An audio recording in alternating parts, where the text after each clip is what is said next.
Nah terus gue juga kemarin sempat bahas user V8. Kenapa sih mereka itu kok fanatis sekali dengan V8 tuh loh. Sampai di komenku, kenapa di channelku juga banyak komen V8? Why? Gitu loh. Nah, itu tadi. Efek dari KOL itu tadi. Oh ya, key opinion leader ya. Karena banyak yang bahas nih V8 di YouTube nih. Oh ini barang bagus nih berarti nih. Belum tentu. Aku bisa bilang ini barang bagus dan aku rekomendasiin ini ke teman-temanku juga. Dan tidak untuk merekam musik. Ya, tidak untuk home recording. Tidak untuk home recording. Tidak untuk recording on the go juga dong. Recording on the go bisa jadi. Misal mau genre lo-fi gitu kan. Masih masuk lah. Berarti frekuensinya bawah banget ya. Dynamic range-nya nggak usah gede-gede ya. Iya, kalau untuk lo-fi nggak masalah pakai ini. Kok genrenya lo-fi, kok genrenya yang hi-fi ya janganlah pakai ini.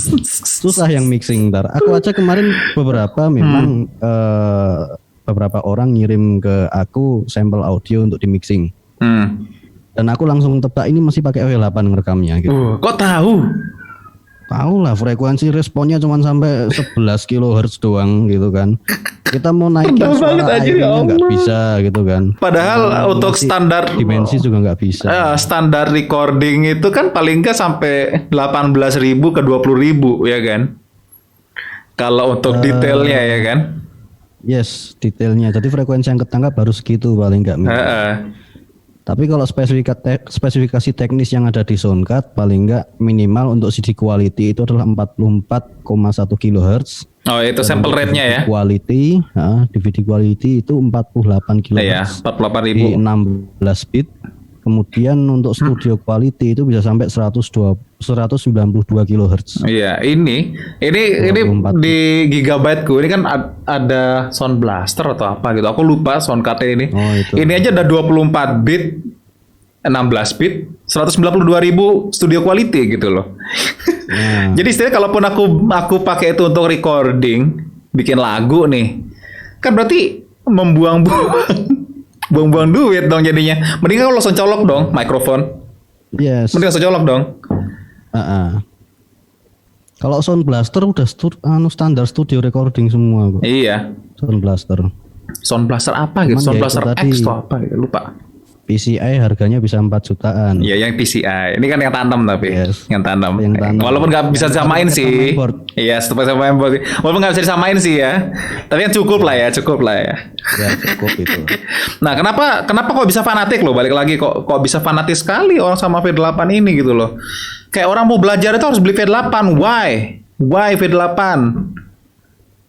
Gini, nek aku bilang mau belajar itu sebenarnya kalau mampu beli yang bagus, belilah yang bagus, gitu. Padahal jadi belajarnya serius. Padahal maksudku gini, Sar, kan tidak hanya V8, ada alternatif lainnya harusnya, Altron misalkan gitu. Walaupun agak naik dikit ya, tapi kan Altron bagus, Altron bagus loh. Barangnya aku udah nyoba. Aku udah nyoba yang Actron U48 itu. Sudah nyaris HD juga kualitas audionya. Iya.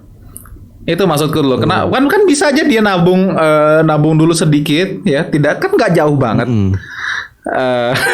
Maksudnya nggak mahal banget lah, nggak jauh sih jauh, tapi nggak mahal banget gitu loh. Altron kan barang murah. Masih bagus. Terjangkau lah. Dia terjangkau lah. Masih ratusan ribu masih dapat barang Altron. Istilahnya gini. Apa namanya, bisa beli V8 harusnya range segitu masih terjangkau juga. Masuk akal loh. Kalau mau sabar nabung gitu kan. Sabar nabung Siti. Itu balik lagi yang ini kalau yang fanatik itu tadi. Iya. Kok bisa fanatik sekali loh sama V8? Aku nggak tahu itu. Kenapa dia harus ngedefense si V8 ini loh? Why must this gitu maksud gue? Gimana? Aku sendiri juga nggak tahu. Aku sendiri juga bingung gitu. Harusnya juga bingung. Kalau misal ya aku punya soundcard, dikatain soundcardku itu jelek ya emang jelek gitu.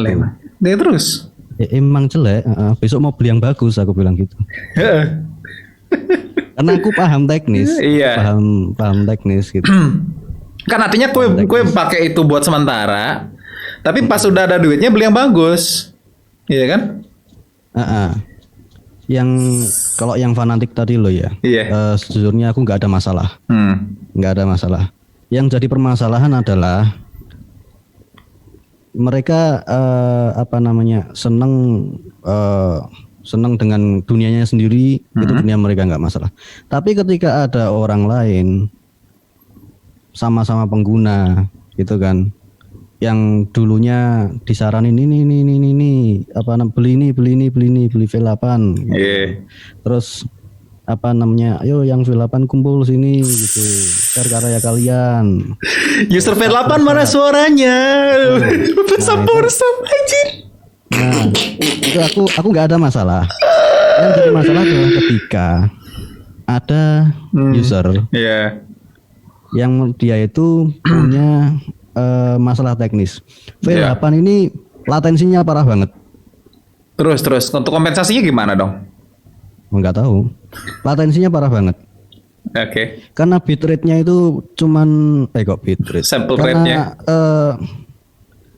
Frekuensi yang ditangkap itu resolusinya adalah 22. Ya.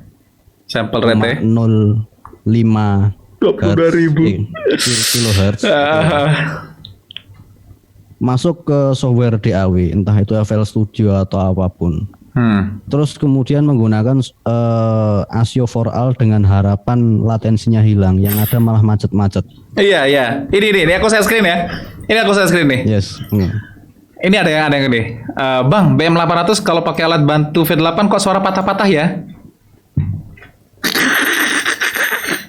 Ini. Itu suaranya putus-putus, patah-patah, kemudian Nah, makanya tak bilang nih. Kenapa. Namanya tak bilang nih, kalau patah-patah coba dicek settingan sample rate-nya. Nah, itu kan troubleshooting pertama kan dari situ. Sample rate mesti ini.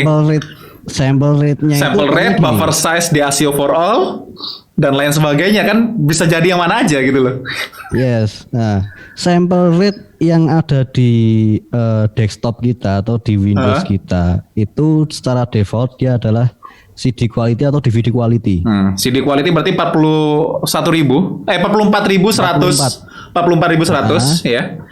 Kalau DVD 48.000. Itu secara default Windows kita di situ.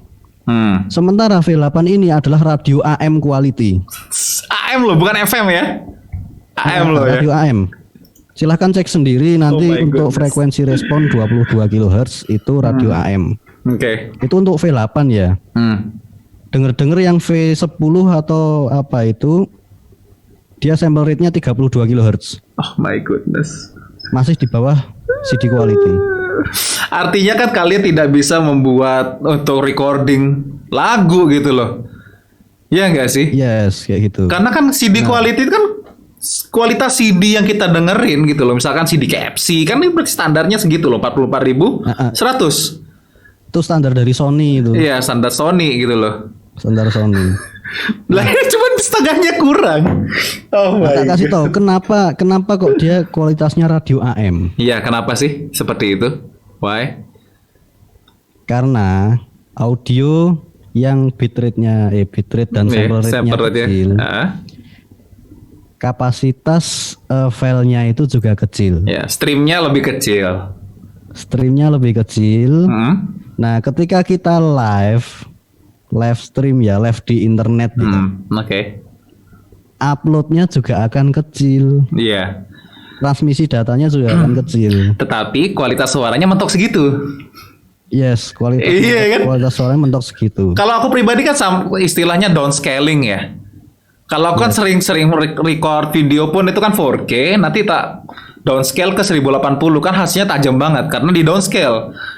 Nah kan berarti lebih baik kalau kita samain logikanya, itu kan berarti aku pakai si sound card interface yang lebih bagus dengan sample rate yang mungkin cukup 96.000 ya. Itu nanti tak downscaling ke 44.000 aja ke CD quality untuk stream. Kan artinya aslinya bagus banget kan? Ataupun tak kecilin lagi ke 22.000 untuk streamnya biar lebih enteng, bisa aja kan? Tapi kan dari atas bisa ini aja. Kualitasnya udah bagus gitu loh. Cuman di downscale, downsample doang. Makanya namanya di sini keterangannya adalah live sound card karena langsung pakai untuk live. Langsung pakai ya. Langsung pakai. Jadi udah colokin, dia ada dua interface untuk live. Oke. Kita bisa live di dua device sekaligus, entah dua komputer, dua HP atau satu komputer, satu HP. Atau mungkin bahkan kalau lewat USB interface-nya itu bisa 3 device malahan. Oke. Nah ini keunggulan V8 di sini. Justru di situ ya. Karena dia bisa langsung kerja banyak ya. Untuk komunikasi. Ya lebih cocok untuk komunikasi berarti. Sekedar rapat-rapat online gitu oke lah ya. Jadi ramean gitu ya. Online. Wajar apalagi sih. Guru sekarang Iya. kan pembelajaran daring tuh. Iya apa? Pada bikin Apa istilahnya sih? modul sepekan Kemarin sekali. PJJ. Yes. Pembelajaran jarak jauh. Aku sampai searching loh. Bang lagi PJJ gitu kan. Dia aku kan kalau tayang itu jam 9. Bang kok tayangnya jam segini kan bolos PJJ jadinya ya kan? PJJ apa PJJ? Pembelajaran jarak jauh. Astaga. Nah, Ya ini cocok buat banyak guru-guru ya, guru-guru, buat murah ya. Oke. Banyak guru-guru juga yang kemarin minta tolong ke aku untuk dibuatin video agar audionya jadi lebih jelas gitu kan. Oke. Kan mereka bikin video di rumah masing-masing. Oke. Nah, itu kan mereka ngerekam cuman pakai laptop, webcam laptop atau mungkin handphone. Kadang pakai Dan terus clip on lavalier gitu. Ada banyak juga yang nggak pakai gitu. Iya.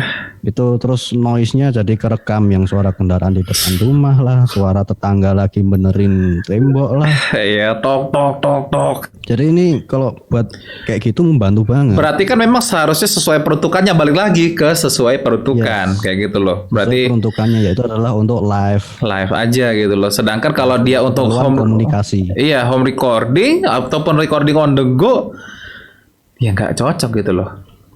Nggak masuk gitu. Recording on the go nggak apa-apa kalau yang direkam adalah tutorial misalnya. Iya, tutorial oke ya. Atau musiknya lo-fi. Dari produksi atau recording yang tidak membutuhkan kualitas audio yang wah gitu. Oke. Bayangin aja kalau misal musik itu kan. Coba di kotaknya tulisannya apa? Di mana? Di kotaknya si V8 tulisannya apa? Podcast, live podcasting. Iya kan? For singing. Nah, ini singing Nah, apa iki? Semule. Nek semule aku masuk akal. Nah, kalau semule masuk akal. Nek semule aku masuk akal. Iya. Nah, recording kan orang. Terus kalau di Cina itu yang populer tuh KTV. Oke. Jadi karaoke. Dengan suara echo yang basah banget, wet banget ya. Basah banget. Oh my god. Nah, sekarang kan gini, V8 ini kan banyak yang punya. Oke. Artinya kan komunitasnya cukup gede. Gimana sih support komunitas antara pengguna V8? Kayak gitu. Kalau gini kan kayak gini loh. Kenapa aku bikin tutorial di Adobe Premiere? Karena kan penggunanya paling banyak. Ya kan? Tutorialnya tersedia itu kan karena support komunitas. Kita kan support komunitas bikin tutorial itu. Ada masalah apa orang komen, "Bang, kayak gini bisanya gimana? Bang, kayak gini errornya gimana nyelesainnya?" Kan itu kan support komunitas gitu. Nah, support komunitas V8 seperti apa kan banyak yang pakai. Murah lagi. Gini, sejauh aku berselancar di internet loh ya. Iya.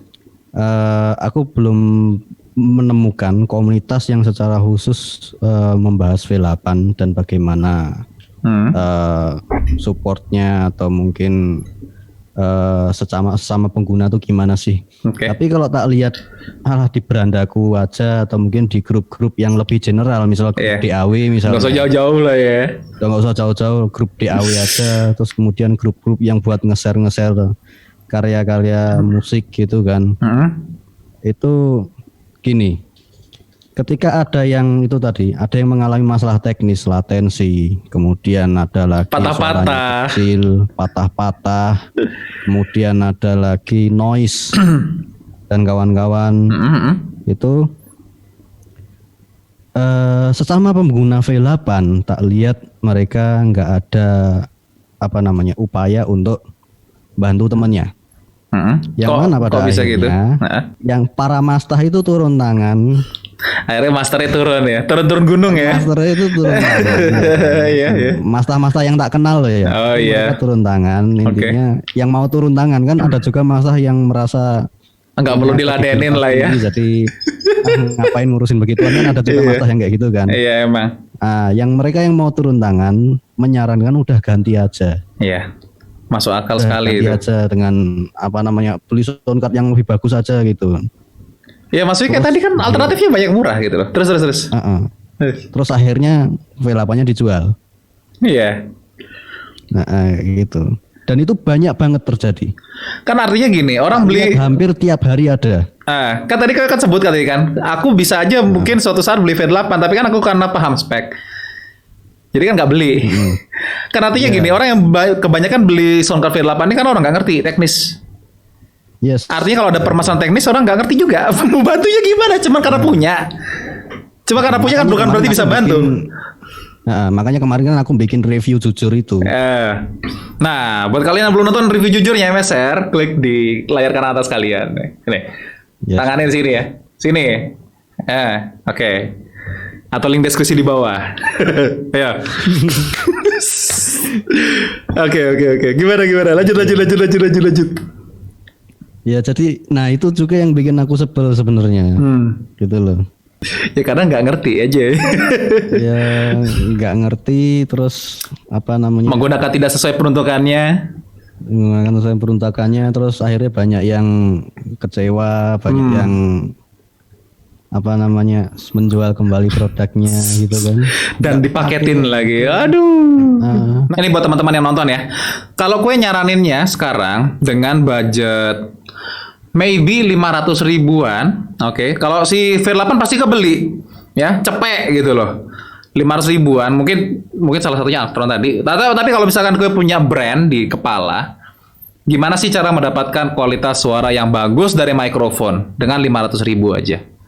Ada nggak gambaran di kepalamu kira-kira gimana caranya? 500 ribu? Yes. Ini aku belum nyoba sih. Ada yang namanya produk dari Behringer itu. Oke. USB to mic atau apa itu. Jadi colokan XLR. Oke. Ujungnya USB. Wah, terus. Kalau nggak salah harganya cuma 300 ribu. Oke. Nah. Jadi dia lebih ke converter. Ya, ke converter dia. Cuman aku nggak tahu apa namanya. Mungkin gainnya kecil mungkin. Karena dari USB doang ya, powernya ya. Dari USB doang. Oke. Dan dia preamp-nya nggak tahu preamp apaan gitu kan. Selain yang tadi bilang tadi dari Behringer juga, produk Behringer 300 ribu. Kira-kira gimana nih buat dapatkan suara mikrofon yang bagus dengan 500 ribu gitu loh. Kemarin kan gue juga punya barangnya tuh, mikrofon murah, Shure KW dicolokin sama apa itu, gue punya input mixer murah itu yang low noise, kemarin gue bahas. Aku lupa loh namanya. Astaga, ya Allah, ya Robbi. Itu kan totalnya under 500 ribu dan suara bagus. Shure. Waktu itu gue Shure KW atau apa gitu. Pokoknya mikrofon gituan, mikrofon dynamic. Oh, itu mic dynamic. Oh, yang ganti spool itu kah? Ya itulah pokoknya aku lupa waktu itu. Ya gue colokin ke input mixer 8 channel lah, Pak. Waktu itu gue bilang. Oh, yang itu. Itu kan bagus suaranya itu. Itu interface-nya 800 ribu kan. Sekarang mungkin 850 ke atas. Interface-nya. Kalau mixernya emang murah. Iya, si mixernya murah, ya. 300 ribuan. Oh, itu berarti tidak bisa langsung colok. Bisa. Terus? Bisa langsung colok. Cuman tahu sendirilah suara interface bawaan laptop dan komputer kayak apa gitu kan. Nggak terlalu banyak static noise ya. Sama V8. Oke. Itu tadi. Belum lagi power management dari komputer atau laptopnya sendiri. Aku udah bisa dan udah coba juga. Cuman kalau langsung itu suaranya mendem. Kayak gitu. Oh, gitu. Tadi proses konversi dari analog ke digital itu berbeda dengan audio interface yang terpisah, yang bisa dikatakan mahal gitulah. Nah, kalau yang saranku yang tadi yang itu loh, Behringer USB itu XLR tuh USB yang Behringer itu harganya 300 ribuan. Beli itu udah sama mic dynamic apalah kayak yang tak pakai ini Crash Beta 58 ini. Oh iya, Crash ya. Gokil itu, gokil. Beta 5 nih buat yang belum tahu mic-nya bentuknya kayak gini. Nah, tuh. Crash Beta 58 mirip kayak Shure Beta 58. Tapi asik ya. Suaranya asik. Ya. Gak tahu nanti terekam di situ suaranya kayak apa kan nggak tahu juga. Oh iya, kerekamnya bagus. Soalnya pernah ngerekam. Bagus kerekamnya. Bagus. Aku soalnya pernah ngerekam di Zoom itu dari apa yang tak dengar sama yang direkamannya beda. Oh gitu. Yang hasil rekamannya yang kekompres. Ya wajar sih Pak, kan dari Zoom juga ya kan. Tapi ini bagus loh. Bagus loh. Mungkin karena internet juga bagus. Internet sama bagus. 40 Mbps tempat. Internet sama bagus, sama fiber. Nah, kalau misalkan kalau ini kan setup yang sangat murah juga hitungannya nih. Zoom H1 langsung colok kan power. Langsung colok. Dan ini kan sekarang cuman dibawa kemana-mana. Bisa dibawa kemana-mana. 900.000 gitu loh sekarang. Dan itu noise rejectionnya bagus loh. Bagus banget. Dan stereo. Noise rejectionnya. 2 mic. Ada stereo juga. 2 mic. Dan di sini ada beberapa fitur juga yang bisa ada high pass-nya gitu loh. Low cut. Ada low cut-nya. Ada low cut. Ya gitu loh maksudku. Nah sekarang makanya tadi aku bilang kalau ya mungkin kalau aku ada nantinya ada solusi buat teman-teman mungkin yang pengen murah meriah, mikrofon suara bagus. Nah coba dibikinin video nih. Ini aku personal juga nge-request gitu ya. Nanti tag aja ya. Nanti di tag ya. Siap ya. Ini tak share screen sebentar ya. Yo monggo. Saya bisa nge-share screen kan? Bisa kok. Nah ini kelihatan. Yo. Ini udah ada yang review orang luar negeri. Wow. Jadi XLR, USB. Dan ini untuk mic dynamic. Wow. Connect any dynamic microphone to your computer. Kalau tak lihat reviewnya memang gainnya kurang gede, tapi itu bisa digedein di di editing. Iya memang betul bisa digedein. Tapi selama cukup ya artinya ya. Tidak sekecil suara V8 ya. Yes. Yeah. Dan keunggulan mic dynamic itu dia noise rejectionnya bagus karena dia hanya menangkap suara yang deket aja gitu. Misalnya tak jauhin ke sini suara apa enggak. Iya. Kalau ini kan kondenser bisa kedengaran semua kalau tak gedein. Ya, kalau kondenser dia lebih sensitif. Iya, sampai kipas angin kedengaran bisa nih. Kadang AC kedengaran loh, gila di kondenser sih. Iya. Nah, mungkin itu salah satu solusinya ya. Tapi kalau misalkan aku ada solusi yang lain nih, solusi yang lain, aku personal juga nge-request ya. Okay. Nanti tag aja, silahkan. Nanti tak posting di communityku nanti biar pada nonton. Oke? Oke, sekian dulu podcast online kali ini. Kalau misalkan kalian ada pertanyaan, langsung aja komentar di bawah.